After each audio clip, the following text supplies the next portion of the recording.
It's that silence inside that's unborn. Even in the midst of this birth, that's the miracle, is even in the midst of this birth, as spirit takes form as a human being, as a body and mind, and of course that is a great gift.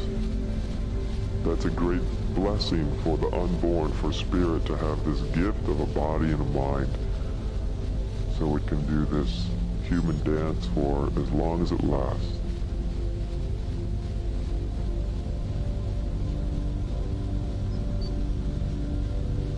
But this gift of our humanity, this gift of our body and mind, of our born nature, as probably everybody in this room knows, that the gift of our born nature, if there is not a conscious realization of and constant contact with our unborn nature, then this gift becomes a problem. Because our unborn nature basically is trying to survive. That's what everything that's born does. It tries to survive. Have you noticed?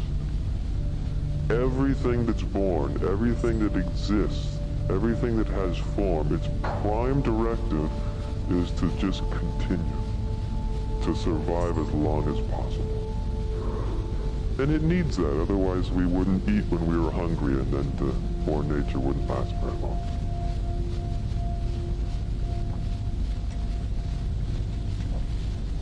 And this is why when we forget our unborn nature, that things become so chaotic, is because the will and the drive to simply survive, to continue, starts to dominate our experience. I must continue. It's basically the drive of ego. I must continue. If you don't love me, I won't continue. If I don't get what I want, I won't continue in a satisfactory way. If I'm not successful, I won't continue. And on and on and on. Underline everything you see is this sort of urge to continue, to keep going, to stay alive. And this is just the born nature. That's its sort of prime directive, is to stay alive, to continue. And if you have any doubt about what this looks like, this drive to continue, just open your eyes, and basically the world around you is a world in which everybody is trying to continue. Right? Not only trying to continue, but trying to continue in a more comfortable way than the next guy. In a better way. In a more advantageous way. And so when we forget that our unborn nature, then this drive to continue dominates experience.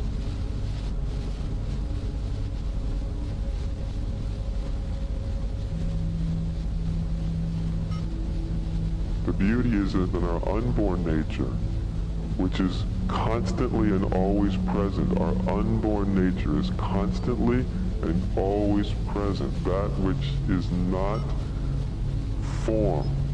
That which was not given to you and me at birth, that which we were before we were born, that divine emptiness, that great awake space. Even when this birth happens, that is never lost for a moment.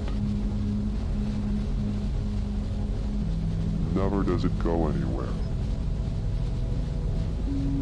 Never is it absent.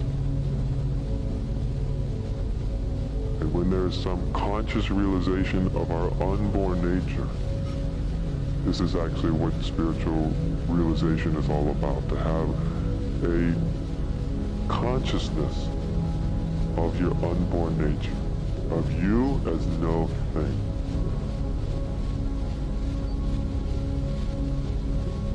That's really what spirituality is all about, to come out of the trance of form, of your born nature.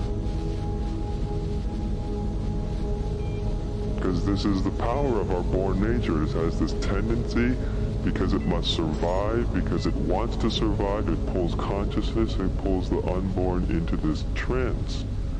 And before you know it, all you think about is, I got this body and this mind, and it must survive.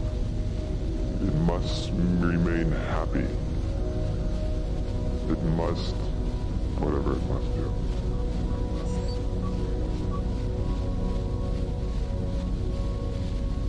And so awakening is simply to awaken out of this trance of only a very small part of ourselves, that which we received at birth, our bodies and minds. As beautiful as that is, as much of a miracle as that is, it actually cannot be free to be the miracle as it is. And this body and mind can't be free to be the beautiful thing that it actually can be, unless there's a conscious realization of our unborn nature. Otherwise, our born nature is simply trying to survive, and that's not a pretty life. That's not a comfortable life. It's not a free life. It's not a life that's completely already okay with not existing. How many people are totally okay with not existing? To the extent that you're not okay with not existing, then your fear is dominating. Fear is in the system, because the fear is, I must exist, I must continue. And of course, your born nature won't. It will be recycled. You know, it's like a styrofoam cup. You know, it just gets thrown away, and then one day it gets recycled. If you're lucky.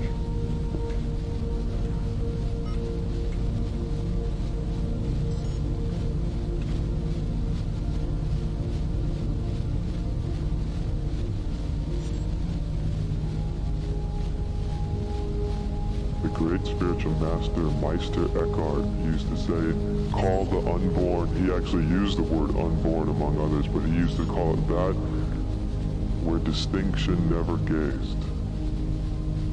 That in you where distinction never gazed, where this or that, good or bad, never entered into the unborn nature.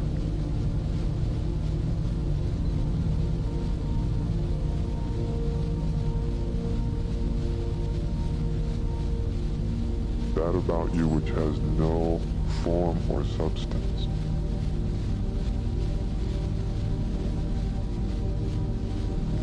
At least when I got involved in Zen, the basic idea of what's enlightenment is you see things the way they are. That's all it was sold as, basically.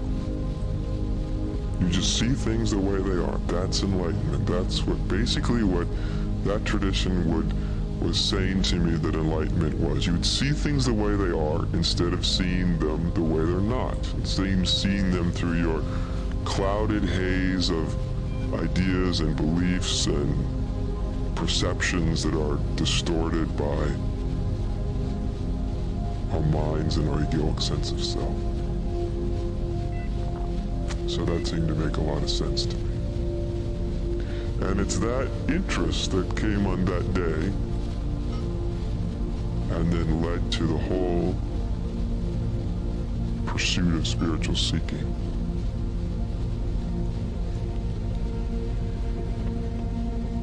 That to this day, it's still the exact same interest that it was on the first day. Because everything that I've seen, when the shifts in perception started to happen, of course, I started to realize, not just in theory anymore, but in actuality, through actually perceiving things differently, that there actually was a completely different way of seeing things, and in relationship to a different way of seeing things, what we think of normal is about the most abnormal, twisted, ridiculous way of perceiving things that we could possibly come up with. Which is why things don't work out too well when we're perceiving through the lenses that most human beings are taught to perceive through.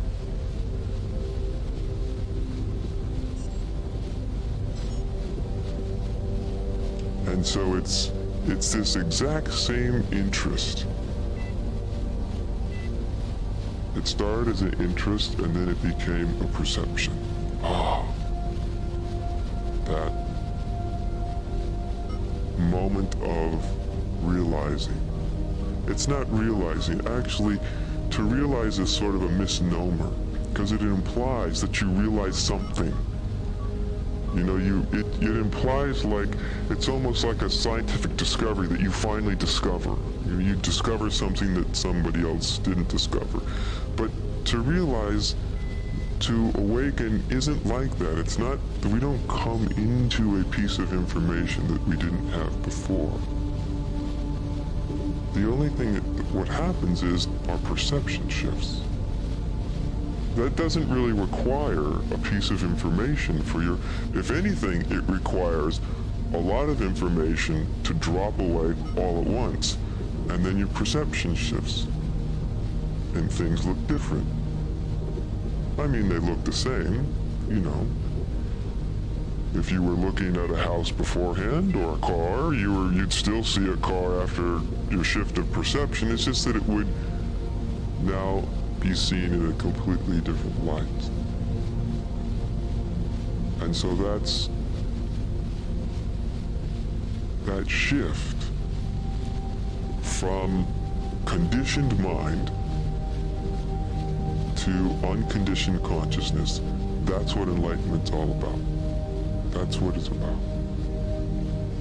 To shift from perceiving through our own conditioning of our minds and thoughts and ideas and beliefs, to perceive through those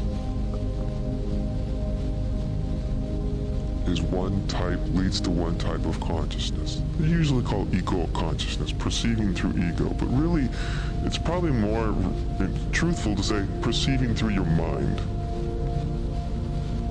And then not perceiving through your mind, just perceiving directly, seeing things as they are, seeing you as what you are, seeing everything, everybody as what it actually is. That's basically what enlightenment is.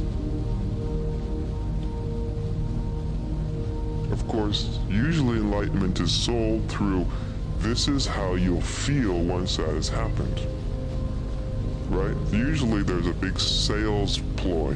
You know, it's like trying to entice people into enlightenment by saying you will be really happy. You will feel lots of bliss. You will never have a problem again.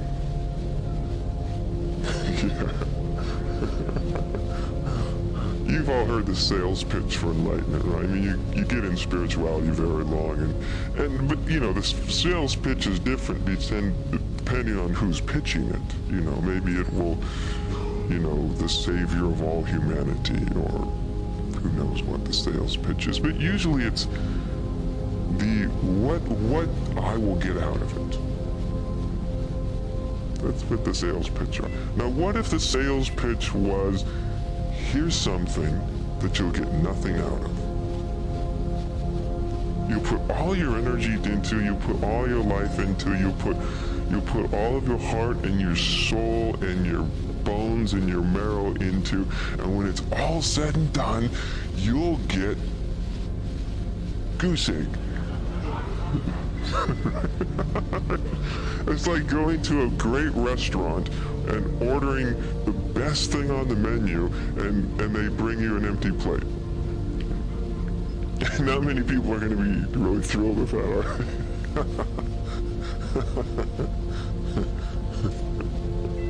they? So if I was, which I'm not, but if I was to make a sales pitch for enlightenment, that would be my sales pitch. It's actually no more true than the other sales pitch, but at least it would thin the crowd a bit. You know, like those college teachers that tell you, like, you won't have time for any other class but this one, and I will give you 5 hours of homework, and 75% of you will fail this class, and none of you want to be here, so you should all leave immediately. Have you ever had those kind of college professors? They try to intimidate, like, everybody, the riffraff out of the room. Do you know what I mean? Yeah, if I was a college professor, that's what I'd be like. At least I like to think I'd be that way, but fortunately I kind of got this nice guy thing going on. That might get in the way, but I like to think that that's the type I'd be. So, I mean, to say that you get nothing out of it is just as silly as to say you'll get everything out of it, but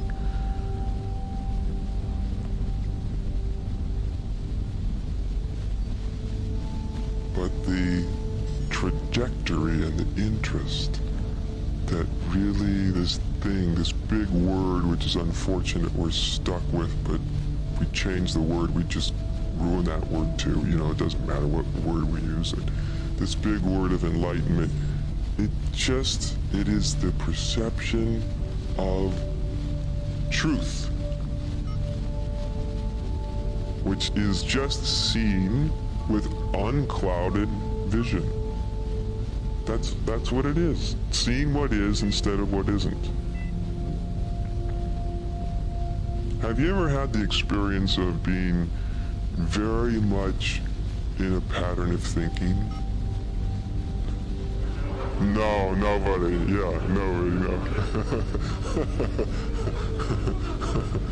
Well, that's sure to apply to everybody in the room, huh? But you know when you had something, you ever had something that you really deeply believed and felt very passionate about? Right? Very, this is what's true. And then at some other later point in your life, you saw that that was total and absolute nonsense. Have you had that? If you haven't, just get ready. Because that's just a warm-up act for enlightenment, but... And then you look back and you think, how did I ever believe that? Remember that experience? Like, how did I ever think that that was what was real, that was actually true, and you're just mystified? But you remember when you really perceived things through that lens, that everything looked different, didn't it?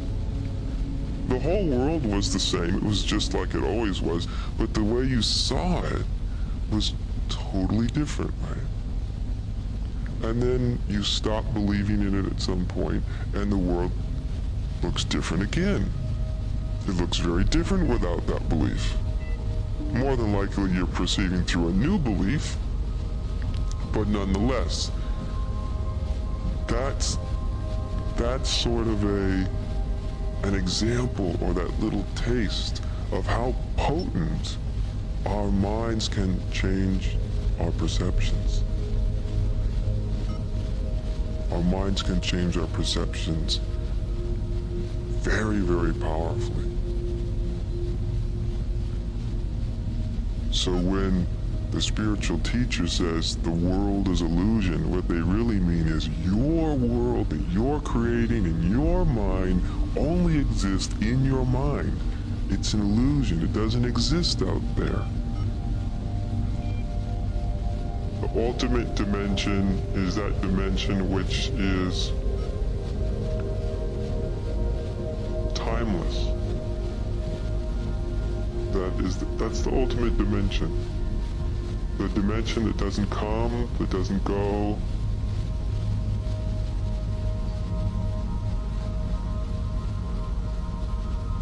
That nothing can add to and nothing can subtract from. Or in Zen we say who you were before you were born. That's the ultimate dimension. There are many dimensions of our existence.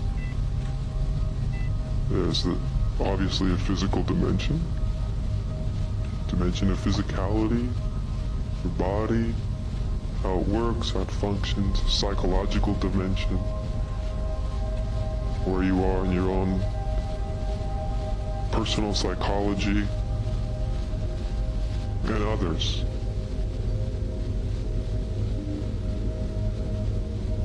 But what brings us together in satsang is really fundamentally is the ultimate dimension. All other dimensions of our experience, of our being, are connected to have their ground, have their origin and their sustenance in the ultimate dimension of being.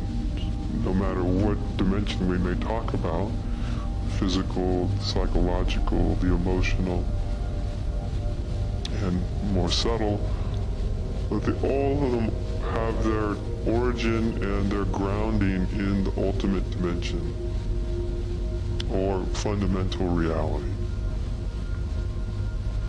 And so that's what brings us together when we come together, is the fundamental reality of one's own self, the fundamental reality of this existence that surrounds us and is within us.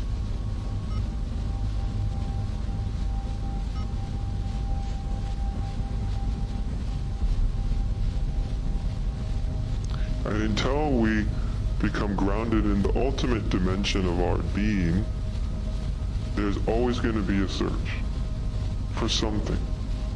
It's unavoidable. If we're not really grounded in the ultimate dimension of our being, we're always going to be looking for something. Success, fame, more love, more approval,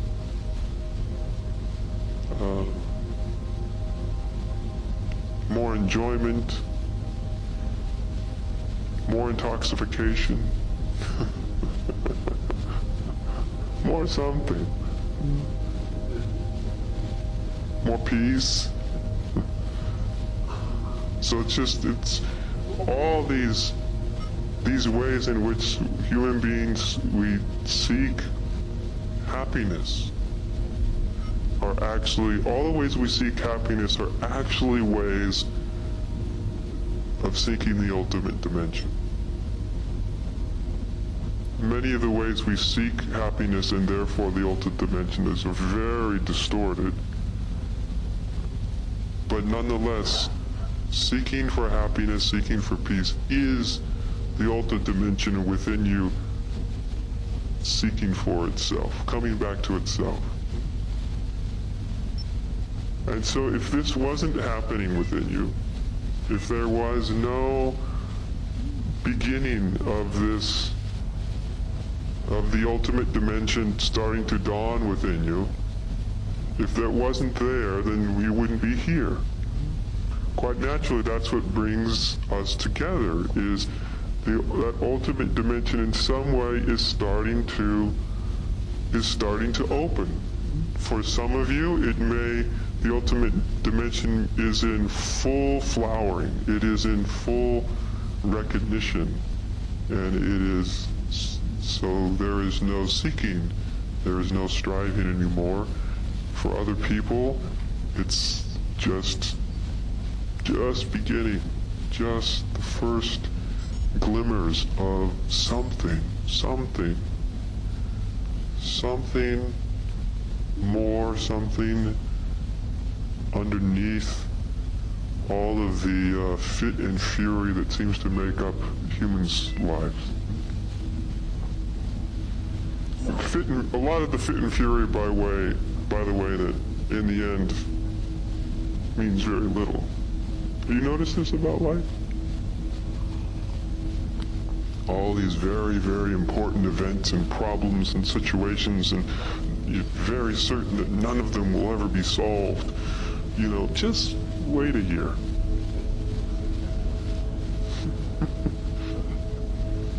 Eight out of 10 of them won't be there anymore, but there'll be 8 more that tend to take the place.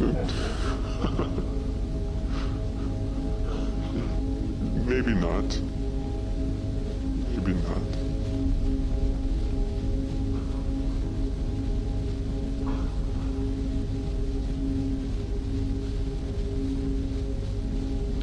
All of the true spiritual disciplines, the true spiritual ways of pointing to the ultimate dimension, they're all actually there to help open one's eyes, to open our eyes, to open our experience to this ultimate dimension. of experience.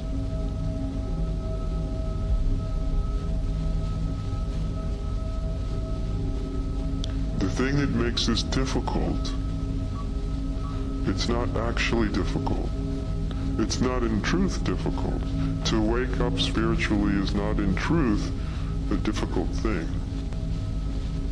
The ultimate dimension itself is really not hidden because it's the whole groundwork of one's entire existence. So it's not that it's difficult, it's not that it's hidden, it's that in most human beings there is so much noise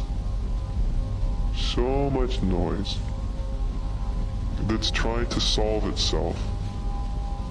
Do you know what I mean by noise trying to solve it? You've had noise within yourself trying to solve itself?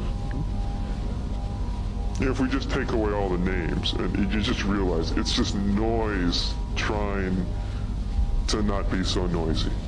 Or noise trying to win over other noise, or noise wanting recognition, or noise wanting understanding, or noise wanting to not be noisy, or you see, it's just noise though, static. And sadly, most human beings are completely caught up in static, in noise. And of course, we're all hooked together. The noise seems very, very important. If it didn't seem important, then it would be all very easy, wouldn't it? You'd just realize it's static, it's noise, and you'd put your attention elsewhere, and that would be that. But of course, in human beings, the noise that's within them, it knows how to get your attention. It knows how to keep one occupied with more noise. And so instead of paying attention to what's not noise, which is the ultimate dimension, that which is not noisy,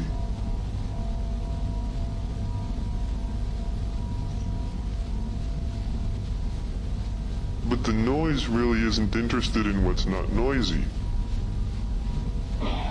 It just wants better noise.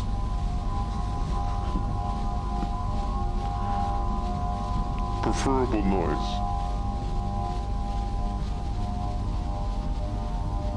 But the ultimate dimension is that which is not noisy, that which is not noise. And so what makes this difficult is the noise inside of oneself is in its own way saying, solve me. Solve me. Has anybody experienced noise within them saying, solve me?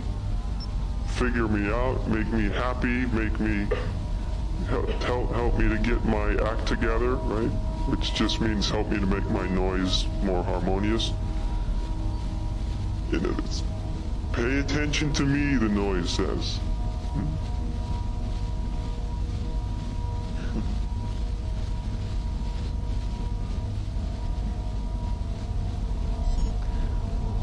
However, as I said, no one would be here in a room like this. You wouldn't be here if the noise was being completely successful.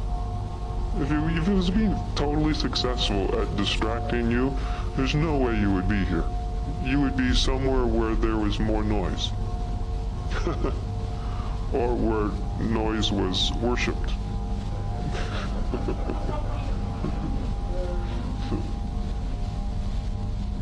Not that there's not a lot of noise here. And, of course, egos can't sustain non-division for very long. I mean, they just can't do it, because an ego is basically it's just in opposition to what is most of the time, right, to some extent. So, with brief interludes, like little vacations, you know.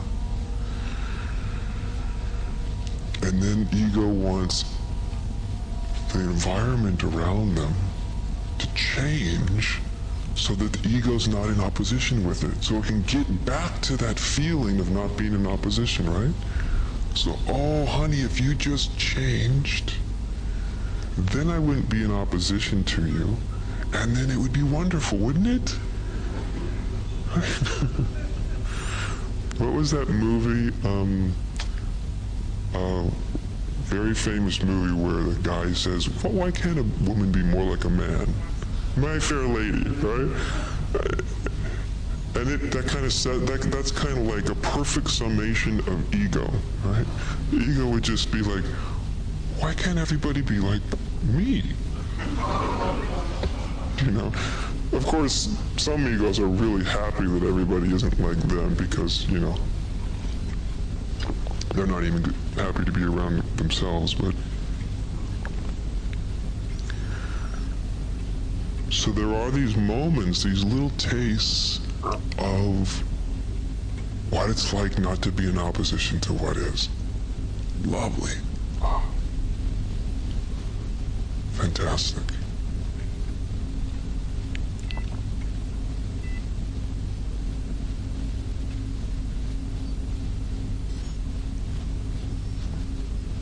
And that's not the same as enlightenment, but it's tastes of what it feels like, right? And that's why everybody is sort of drawn into that place. Everything we do for entertainment, for relief, is to come out of opposition with ourselves, is it not?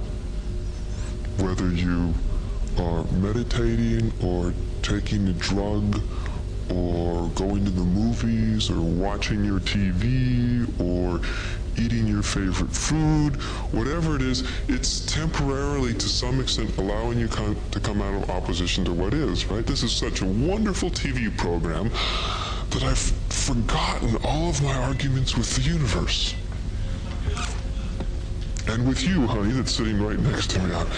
It's such a wonderful program that I'm not preoccupied with my argument with you. You see what I mean? So if you think everything we do for entertainment to help us feel better is actually, you can measure it directly against how much it helps us not be in opposition. If only because we're distracted. So most forms of our entertainment are actually forms of distraction. It's distracting us from our argument with what is. And there's nothing bad about that. It's perfectly fine. It's good for human beings to be distracted from their opposition to what is. Otherwise, they go a little nutty. I mean, they go nutty anyway. But it sort of relieves a little bit of the pressure.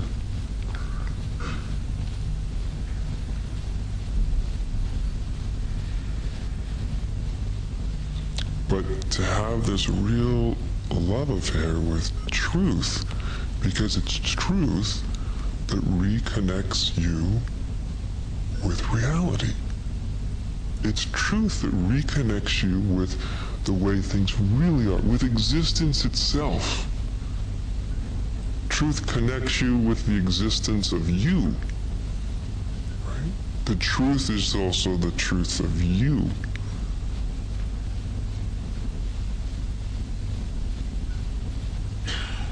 So when we really love the truth, we're really looking for the most, there's nothing more underlined, there's nothing more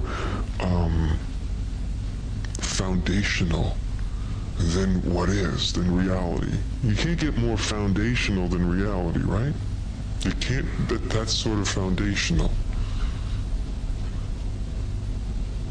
And that's what spirituality is really moving about, connecting you back with the realization of reality, the realization of your own existence.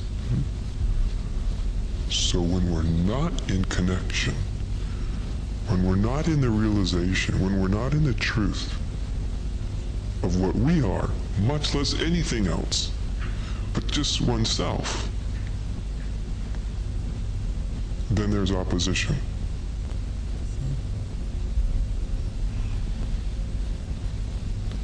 And we think I'm in opposition for all these reasons.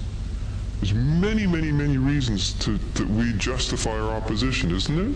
The state of the world, my upbringing, my lover, my next door neighbor, the dog that I bought that I now don't want, whatever it is. The situation, my job. We always think if I could just fix these things, everything would be better. Including if I could just fix myself, everything would be better. But it wouldn't be better. Because you can fix an illusion, but it's still an illusion, right? Or more accurately, there's no way to fix an illusion, right?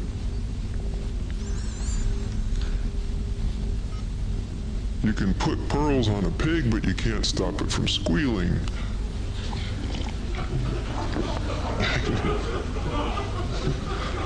You're not going to make it beautiful because you put a pearl necklace on it. It doesn't help. So you can try to improve yourself all you want, but if your fundamental sense of your own self is flawed, not much is going to change, is it? Not much is really going to change.